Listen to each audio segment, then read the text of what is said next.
You're listening to the Meet the Farmers podcast with me, your host, Ben Eagle. Please remember to subscribe to the show wherever you are listening.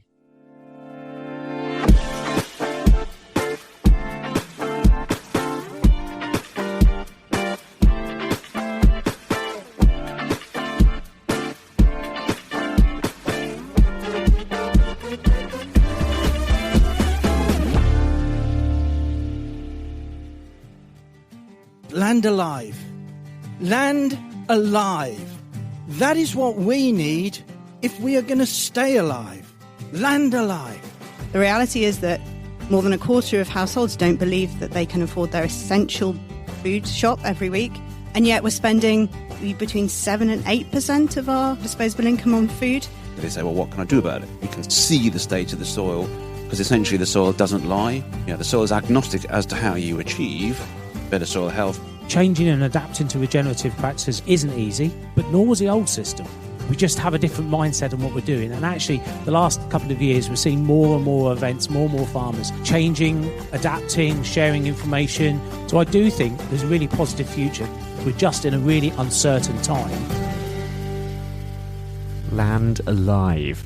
That's our topic for today's special podcast episode, which was recorded at last week's Land Alive event at the Bath and West Showground.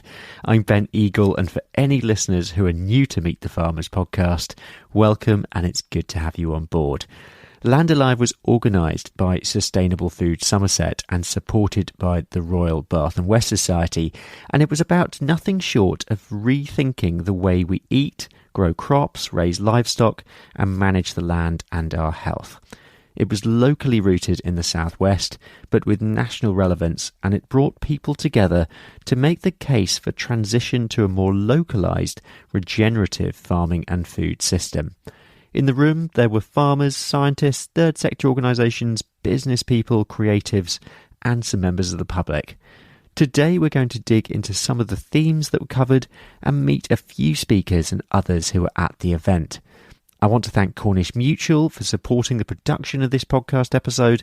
Without them, it wouldn't have happened. So a huge thank you to the team there for supporting it. Cornish Mutual are farming insurance experts who focus on the southwest of England. But why are we having this conversation in the first place? Why are we talking about soil, health, food systems? Well, to make the case, here is one of the key speakers at Land Alive, Philip Limbury. When we think about the way that food and farming is going, we can see that actually it faces challenges, but also holds the solutions to so much of the problems that we are currently facing. This is not about division. This is about triple win solutions for animals, for people, for the environment. This is about everyone being part of the transition that needs to happen. And it needs to happen fast, because we as a society face a choice. That choice is extinction or regeneration. Speaking alongside Philip on the Friday morning of the event was Nikki Yoxall, a farmer from Scotland and head of research at Pasture for Life. I sat down with Nikki afterwards to discuss some big questions, including what the word local means as part of the regenerative transition. Yeah, I think it's key. And if we think about the phrasing around the word agroecology, which is more about food systems, whereas regenerative often now seems to sort of stop at the farm gate. So I think those of us who might identify as being agroecologists would think that the local food supply system and those short supply chains are critical to that transition, but they require investment. And I think we're seeing a decrease in the number of abattoirs, for example, a decrease in the amount of processing capacity, a simplification and homogenization of products and the processes through which they go. It doesn't feel like we're moving into that space where we need to be. It feels still that there's like a niche or an alterity to these short supply chains that are still a bit different. They're not the norm. And I think it comes down to like the idea of a supermarket is actually a great one, right? Where you go to one place and you can buy all the things that you need. But the issue with that is that the whole of the supply supporting that has become very powerful and singular in its power. And that the opportunities to have those spaces, whether it's markets or a supermarket where you can buy all those things, isn't one that we should be fighting against. We just need to think, how does the food get there? Who does it come from? And how do we change our expectations, both as farmers and eaters, around consistency and continuity? And I think sometimes we confuse a consistent product with a quality product. And many of our homogenized food systems, you can buy the same product, whether you're in Aberdeen or in Totnes or in Plymouth or wherever you are, the opposite ends of the country, and you get the same thing. And that consistency, I think, is quite problematic. And we need to get better at being able to celebrate and support and promote difference within products. Do we have a problem with the word local in itself, in terms of local could mean just down the road, local could mean British, local could mean English or Scottish or Welsh? Thoughts? Yeah, it's a really interesting question. There's a research project I'm involved in at the moment that is determining livestock futures and scenarios for 2050 across Europe. And one of the scenarios they've developed is this idea of rural renaissance, where they're basically saying that you add value to products as close to the production point that you can. And we've had exactly that challenge, because we're saying it's a rural renaissance that's based on local food systems. What's the boundary for local? I've got a cup of coffee here. I really like coffee. Are we saying that I shouldn't drink coffee because we can't grow it in the UK? I think there is something about identifying what we're all good at producing. And so in the UK, we have this split between livestock in the West, arable in the East. It is shifting. We are seeing more integration, but actually sometimes the kind of push for mixed farms and mixed farming as a way to success and local food supply success, I'm not always convinced by that argument. And I do think that there's scope to kind of dig into that and challenge it a little bit, rather than expecting every farm to produce everything. With Land Alive being rooted in the southwest, I continued this conversation about local when I spoke to Abby Allen from Piper's Farm. So I'm fairly controversial on this subject. I actually hate the word local. I think it gets banded around and it masks a whole load of weird and wonderful things. Somebody can say, I bought my meat locally, but actually that meat might have come through a wholesaler and actually hasn't come locally and hasn't sometimes even come from this country. So I think we have to be really careful about the use of the word local in terms of from a labelling and a marketing perspective. And I actually don't think it's very helpful to most consumers. But what I do believe in is local collaboration. So, really sort of getting to know your neighbours, getting to know who in your area is doing similar things. Are there ways that you can team up with those people? So sharing a mill that might come onto the farm and might mill your grain and a neighbour's grain, and, using tools within a local community and infrastructure, I think is key. And it is absolutely at the heart of the regenerative movement. Abby Allen. And that call for collaboration between farmers and across the supply chain was reflected in multiple conversations and speaker sessions throughout the 2 days of the event. I'm now going to pick out 3 key themes that I drew out of Land Alive. The first is systems thinking, as we were all encouraged to think outside the box of our own particular silo. Regenerative agriculture consultant Caroline Grindrod illustrated this perfectly. So my vision of a regenerative future is one that consists of passionate, skilled farmers running resilient businesses, completely adapted to their unique environmental, social, and economic context, rooted to place. And these amazing rooted farm businesses can form complex and resilient cooperatives that can supply both locally and globally at all scales required. Our food system would be made up of a decentralized ecosystem of both large and small organizations collaborating rather than competing, to share common functions and create circular economies. If a company is degenerative in its operations, which of course most of them are, then every pound spent in that business is doing more harm to people and planet. So growth is obviously a bad thing. But a truly regenerative business that is absolutely doing good, every pound spent, is doing good. So the growth of that business is a great thing that we can all celebrate. And we need policymakers and organisational leads to adopt and align with a living systems view of climate function instead of the geomechanical one that reduces Gaia to a set of carbon calculations on a spreadsheet. And we need systems thinking leaders and elders who inspire others, not by achieving great material wealth or a big social media following or status, but by tirelessly showing up, no matter who's watching, to act with integrity and wisdom, demonstrating their success through the positive impacts and the legacy that they leave people and planet. So the myth that currently underpins the world is one of separation, competition, and dominance. But thankfully, that myth's time is up. And I welcome this new regenerative story with open arms. The next theme has to be soil, and keeping soil rooted in the story of regeneration, with everyone working together, supporting farmers to improve the state of soils.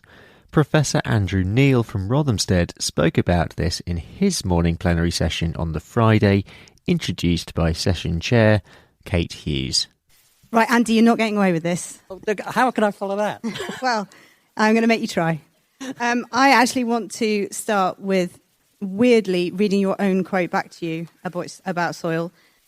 You say, despite carbon's critical role, the mechanisms underlying carbon dynamics and the link to soil, water and nutrient availability are poorly understood. And then this is the bit that really keeps me up at night. Society still struggles with the concept of what soil is and how it can be managed effectively because it's such a complex combination of biological, chemical and physical processes. Now, obviously, I don't think anybody in the room is going to disagree with much of that. And are we dead in the water here as a society? No, I don't think we are. I think there's lots of reasons to be optimistic, and many of those reasons are in the room here. I think there are issues with the way we have fought for 180 years that agriculture needs to be about chemistry. Now, fertilizers, I think, have some real advantages in that they give you some degree of surety. You're not relying upon environmental conditions from one year to the next. So I'm not going to say that they are all bad, but when I think we're all guilty of taking on a new technology, and fertilizers were a new technology in 1850, without really thinking about the long-term consequences of them. And I think I often feel quite awkward when I hear discussions about, we have been using fertilizers in an incorrect way. I think if you think of how farmers were presented fertilizers in the 1850s or perhaps even the 1970s, at that time we didn't understand soil, and this comes back to my comment, that soil is actually a living system, and just putting very simple chemicals in there is not a good way to sustain that biological function. So my point there is that really we all acknowledge that carbon is important for soil, but I don't think we often think about why it is. And really it's because it is the fuel that drives that biological process. And we know that if you feed organic matter to soil and leave it alone, it forms this wonderful structure all on its own. And understanding that process, something that myself and my colleagues call a self-organizing system, understanding that and how it functions and what drives it and the reasons why that occurs is really what I think we don't understand. I certainly don't understand it. I'm just fascinated by it. But as a society, we don't understand soil as a living system. We still think of it, I think, very much as an inorganic mineral substrate that we stick plants in. So a lot of the time I'm trying to get people away from just that view of soil to try and understand the beauty. And I try to convey this idea that soil is actually a living process and that it self-organizes, and if you treat it the right way, that doesn't necessarily mean not using inorganic fertilizers, but it means using an awful lot of organic matter to drive that system. My final theme, and it's an important one, especially for us podcasters, is storytelling. Storytelling was a key theme to come out of Land Alive, and telling different stories to different people depending on the context, as well as engaging with those who tell stories and write and communicate about food and farming on a day-to-day basis. One story that struck me in particular during the conference was from Chief Executive of the Tenant Farmers Association, George Dunn, who brought the reality of many people's lives into the room with this short story. I want to tell you a story, as you talked about telling us a story, and it's something that has stayed with me. It was a little while ago. I was in a supermarket checkout queue waiting to put my stuff through the till. And in front of me there was a young lad with a child in a buggy. And all he had on the conveyor belt were tins. Lots of tins. I had bread, meat, vegetables, stuff that you and I would buy on a regular basis to make a meal. He was buying for, I got talking to him, he was buying for 2 weeks. I was buying for 3 days, probably. And he said to me, you know, I come here of 1 week to buy my tins, and next week I'll go to Iceland to buy my frozen, and that's my food for 2 weeks with the family. And I felt deflated that we have reduced food to that sort of thing. And I came away just wondering, you know, what do we do? How do we change? Because it's guys like that we need to be thinking about holistically in terms of the discussions we're having. And it was almost like, you know, the good Lord spoke to me, and it was almost like what you do might be a drop in the bucket, but that bucket gets wetter every day. That bucket fills up every day with the little things that you do every day to make things better and different. And, you know, there's how many drops in the bucket are there in here in this room today? And if we all put our little bit in and we just put one foot in front of the other, and we do what we're doing, and we make the case, and we continue to say what we say, and we add value to the system that we are part of, then we will see a brighter future, in my view. And guys like that will be able to afford a better diet for themselves and their family. So in some ways I was deflated by that experience, and in other ways I was inspired, because all we can do is what we can do, and we continue to do that as well as we can. At this point, we're going to take a short break. See you in a minute or so. Cornish Mutual, farming insurance experts. Founded for farmers by farmers in 1903. This episode was made possible through the support of Cornish Mutual, farming insurance experts in the southwest of England.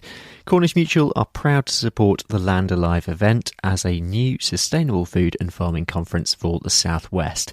Cornish Mutual provide insurance and health and safety services, and also produce their own podcast, Farming Focus, which you can find wherever you're listening to this podcast.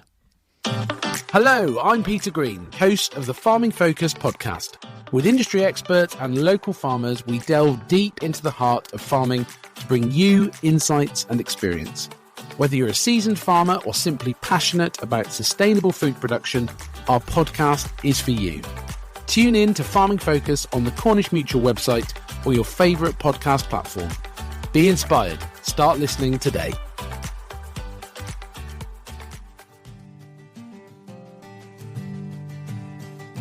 Descartes Reborn in the Watermeadows by myself, Graham Ryan.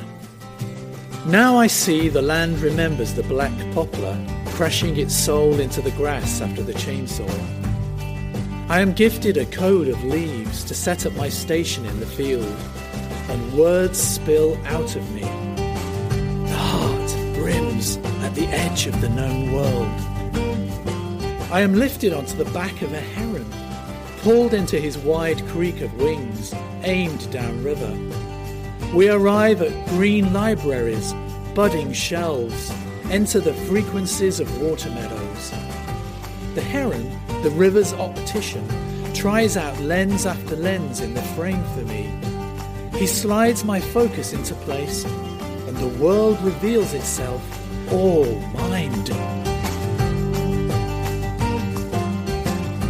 That was poet Graham Ryan, who delivered that poem and several others at Land Alive. Part of the joy of Land Alive for me was, as usual, meeting lots of regenerative farmers of all kinds and hearing their stories of what they do, how they do it, and why they choose to farm in the first place. For me, it's often these stories that inspire the most. George Ford is the 6th generation of his family to farm in North Somerset.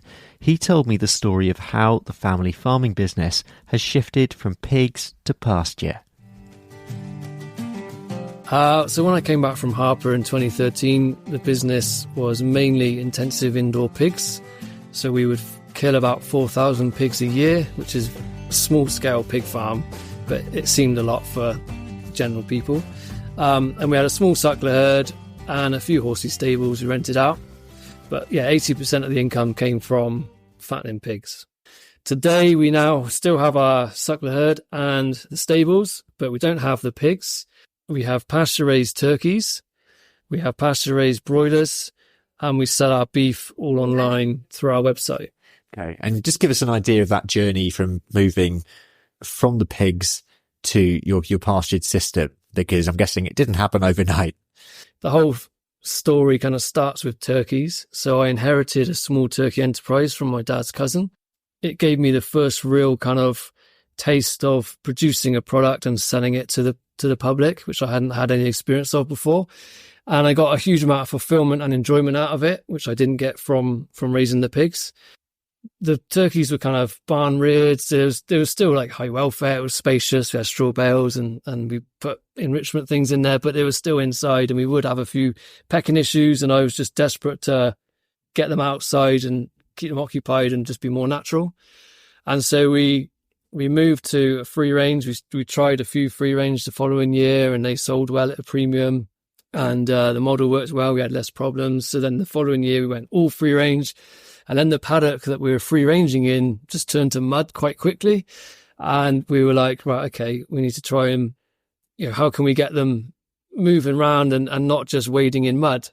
And then we come across Joel Salatin over in the States and learned about how he raises poultry in mobile shelters. We thought we'd give it a go. So we built a gobbledygook, which is a load of perches on a caravan chassis, and the birds roosting it at night like they would a tree in the wild. And we got a livestock guardian dog bear to keep the foxes away because there wasn't much protection. And we just tried 50 of them because we thought if the fox gets in, we're not going to go bankrupt over 50.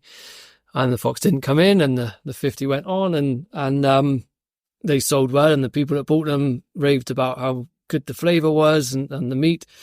So the following year we went a bit bigger and did half of the birds that way and tested it again. And then the following year we did them all completely pasture raised. And in that time we then introduced pasture raised broilers as a model so that we could capitalise on our customers and sell more products throughout the whole year. So we sell chicken meat as well. And are you selling locally? Are you selling online? Yeah, both. Yeah. So we sell online. Most of the turkeys would go locally. The chicken and the beef we ship nationwide frozen through the website. But yeah, mainly it's bought online and either collected or delivered. And for you as a farmer, what have the main benefits of making this shift been? Quality of life has gone up. Fulfillment, job fulfillment. I used to feel bad even when it was my weekend off and my parents were running the pigs, on a nice day and it was hot and they were messing at the wrong end of the pen. You had to go in and scrape them out. Even if I wasn't doing the work, I would be guilty that Dad was out there doing it, So now we're not doing that. I look forward to getting up in the morning and going out and moving animals to fresh pasture. I know it's a lot of work, but it's very fulfilling. So yeah, we're not any less busy, like we're probably busier, but I think we're happier. Yeah. I also spoke to Holly Purdy, who is a tenant farmer on Exmoor. The farm is a complete mixed approach. So we have a CSA veg plot on the farm. We are livestock farmers predominantly, but we've been putting in a lot of fruit trees in our silver pasture. So maybe that changes. I kind of think that I'm a mixed farmer, really. We also have a really small chicken egg-laying mobile on the farm as well. So that's where I am now. But my journey to that has been a little bit of a journey in the sense that I've sort of changed direction and thought processes along the way. So I grew up on a really small organic dairy farm, about 20 minutes away from where I live now, 30 cows, Jersey cows. And I suppose you could describe it as quite idyllic, really rural, beautiful farm. So I'm one of 6 children. My parents were first generation farmers, had built that up from nothing, essentially. And they really cared deeply around what they were doing. They were real pioneers in the organic movement. So that felt really special growing up. It was also really difficult. We weren't very wealthy. And then my dad became unwell with a brain tumour and died when I was 19. And I was all set to go to Liverpool University, study international development. And I had a massive rethink and thought, this is not what I want to do. I'd just lost my dad. I was grieving and I knew that I needed to follow a different path for me. So I went to a local college, agricultural college, studied wildlife conservation and started working for the Somerset Wildlife Trust, who were an amazing organisation for me at that moment in time. But I became quite disillusioned with the conservation movement. At that time, it was very focused on a lot of single species conservation, managing niche sites. And I just thought, what impact am I having here? Am I really improving things for nature? So I went and got a job with the National Trust where they had an in-hand farm. And I started to feel a little bit more at home. I started to feel like those skills started to come together a little bit. But ultimately, the National Trust decided to get rid of the in-hand farm, which felt like I'd lost that part of what I loved about my job. So I went back to the family farm and asked my mum if I could, which at this point is rented out, if I could get 20 sheep and put them on the farm. Big time. Yeah, exactly. And that was kind of the stepping stones to where we are. So I built the sheep up to sort of 90 sheep on the family farm, slowly took field back at a time. And then a farm tenancy came up. So because I am one of 6 children, we knew that that family farm is not a future for us at this moment in time. We would never be able to buy out my siblings at the cost of land prices. So we amazingly applied for a tenancy and we got it. I mean, I put in a lot of work. I won't lie. Okay. Yeah. It doesn't just happen like that. No, not at all. And we took on the tenancy in 2018, and that's a National Trust tenancy, 20 minutes away from where I grew up. It's just incredible. My husband is not from a farming background at all. He originally from Essex and really knew very little around sort of farming and growing food. But we've both been on a journey together. And I think because he's fresh into this industry, he has challenged practices along the way, and it's allowed us to build a farm system that's better. Exmoor farmer Holly Purdy.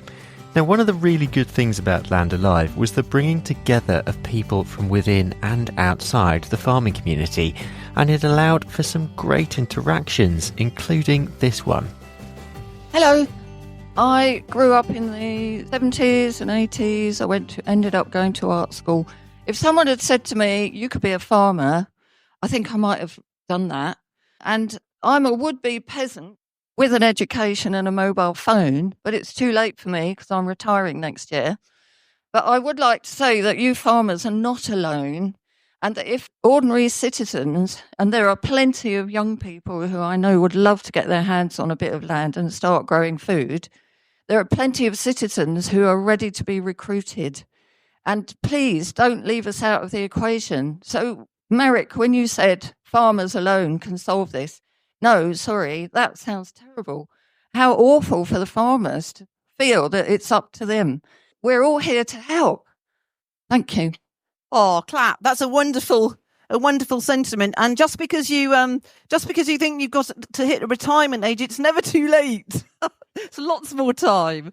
For me, Land Alive represents a cry to be heard as well as a beacon of hope, showcasing ideas for a different way of doing things, as well as profiling people who are managing things in this way. As the conference closed, I sat down with organisers Graham Harvey and Tamara Geltzoff. It is the end of Land Alive, and I am joined by Graham Harvey and Tamara Geltzoff. From ideas stage through to now, this has been very much your life for, well, a long, long time now. Graham, how does it feel? I feel elated and relieved at the same time, because everything we hoped it would be, it's been more. Tamara? Similarly, yes. I mean, I have to say this giant venue that we're in was full both days, which is extraordinary, really, and something that was hard to measure before it filled up. And not only was it full, but it was full of energy. And so that is very energizing. So although, 2 days later, it's a bit of a marathon, I'm quite exhausted, I'm also really energized. Yeah, and in terms of where it goes from here, I mean, we just had a final plenary session where there were some brilliant ideas, actually, for actions that people want to do. There was lots of enthusiasm. But for each of you, where would you like it to head? Well, when we first talked about the idea of this conference, we very much wanted to build it into a movement, and I really want that to happen. And the response we got from that final plenary is that people would get behind that. So everyone who's been here, everyone's gone away elated from it. We hope will contribute to getting something out there. And it may be, I don't know, it may be a proposal to Parliament or the Prime Minister, but it'll also be wider than that. So I don't know what it'll be, but we're going to make something of it. Yeah, and I love that idea. I really support that idea that this Land Alive as a movement, it's such a powerful name, actually, that it sort of lends itself to a movement as well. There were some really phenomenal ideas coming through that, and I'd love the idea of writing to Parliament, actually, and I think we should do it. But we should also continue the conversation, and we're quite hungry to do that, to keep going, not just in a year's time, but throughout the year. And I know that Bath and West are really supportive of that. We've had some phenomenal support from Yo Valley, who are kind of willing to bank some of their support for monthly gatherings with farmers. We heard about farmers, and we also heard about public, people that want to learn more, but that don't quite know how to navigate this. So I think we should think about that group as well. And just for you, each of you personally, what one thing are you going to take away from this whole experience with Land Alive? Somebody just spoke to me just as we were saying our goodbyes, an elderly chap who came up to me and said, I've been in academic all my life. I saw your programme. I read through it, thought it looked interesting. Come along, and I've discovered this is my tribe, and I've got things I want to put into this. That probably gave me more of a fillip than anything else that's happened. I love the idea of tribe, and I think that word really nicely summarises what we've created here. I had some lovely feedback yesterday from one of our quite esteemed speakers, in that he came all the way from the US, not just for our conference. He was visiting some regenerative farms in Europe, and that's Paul McMahon from SLM Partners, who's a leading investor in regenerative agriculture. And he said he found this event very uplifting, and he loved the sense of humour in the event, which I just thought was really poignant, actually, because this is also about a cultural movement and a coming together, and joy should be part of that movement. So that really stuck with me. Could I just add, in the final plenary, we were talking about engaging farmers who are still in that conventional path. And we went round the panel and said, what will he offer them? And I said, freedom. And somebody shouted out, love. That's not a word you hear very often at conferences like this. Well, I'm going to do it. I'm going to say we're all going to feel the love here. So, Graham, tomorrow, thank you so much. Congratulations on completing Land Alive. It's been an incredibly inspiring couple of days. And yeah, I think one of the main things that I'm going to be taking away is definitely that it has the great sense that this is a beginning. It's part of the regenerative movement, but it's added to that. And I think the part that it's being so rooted in the Southwest, and so many people here rooted in that place as well. This is the beginning. So let's see where Land Alive goes from here. I think it's been actually really important to have a local event. What I found is that often with the bigger events, it's hard. You can't get the same conversations because you're missing people or you're not seeing them. But in a more intimate setting, I think you can build better conversations. I love coming together and talking to people, and you see so many friendly faces and you meet new people. And it really kind of inspires you to think, actually, this is a really amazing industry. For the first year of the event, I'm surprised at how big and the energy around this year. It feels like it's really well established already. For a first event, it's been pretty incredible, hasn't it? I think the standard of speakers, the attendance, it's been really cool. It's been really cold, I'll be honest. Than anything next year, let's put some rugs out for people. But in general, it's real community spirit, great networking. I've learned loads, and I've met some really interesting people. Land Alive. Land alive. That is what we need if we are going to stay alive.